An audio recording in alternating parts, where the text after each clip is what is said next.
All right, now this man here in Pittsburgh. That's right. Let's talk about what you saw. Peyton Manning on the sidelines. Yeah, it was actually me, and I just want you to take a look on the right. That's me with a fantastic scarf.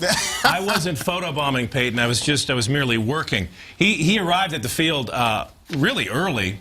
Came out, signed dozens of autographs, hundreds of autographs. There was one thing he wouldn't sign. He would not sign the terrible towel. In fact, one was handed to him and he just dropped it, which I thought was a great statement. I'm not going with that, but it was fun to see him interact with the fans. Yeah. He was, he was out on the field early. He was watching Brock. All this talk that he doesn't want to be a backup. Duh. He's been a starting quarterback his entire life. But I don't buy the fact that he doesn't want to contribute. Yeah. He's still invested in this football team. And he was trying, during the game, before the game, he was trying to really help clue Brock in on what was going on out there. And, I think this guy needs to be commended for the way he's hung with it. I mean, he's dealing with an injury. He's not having fun with this. Yeah. But he's handling himself like a professional. And, again, we heard after the game all these reports about him not wanting to be a backup, all this stuff. It was an insult to him. So that's not what I'm all about. I'm about this football team. I thought that was a really profound statement from Peyton Manning. Now, there was like a who's who at Heinz Field. I noticed you didn't have a picture of my guy, Wiz Khalifa.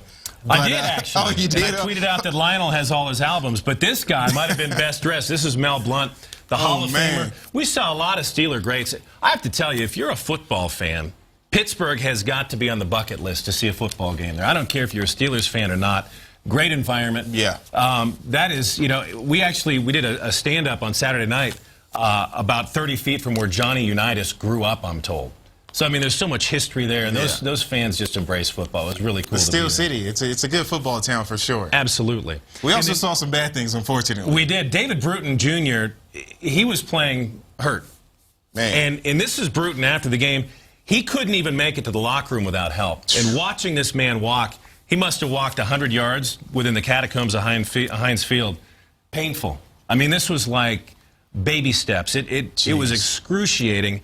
We didn't hear from Gary Kubiak what's going on. There were reports it was a calf. It was not the knee, which was an issue a couple weeks back. But from the look of this, that back end for the Broncos is going to be thin again, because I'd be shocked if he'd be able to go after what I saw yesterday. I mean, there was a few tussles in the game. He actually took quite a shot at one point. Oh, he got drilled by the center. Exactly. Yeah. Came in there and blasted him completely, helmet to helmet, everything. Cleaned him up. Yeah. I thought he'd been concussed. He went off the sideline, passed the concussion protocol, reemerged, but as you see, he was dinged up pretty good. And you know what really struck me was just the dejection as these players walked off the field. Chris Harris, just look at the body language. Oh, man. I mean, this is a guy who can't, I mean, he's always got a smile on his face. Yeah, absolutely. He was a beaten man yesterday. You see all 32 teeth when it comes to Chris Harris. He was beaten by Antonio Brown twice, and in that picture, that says it all.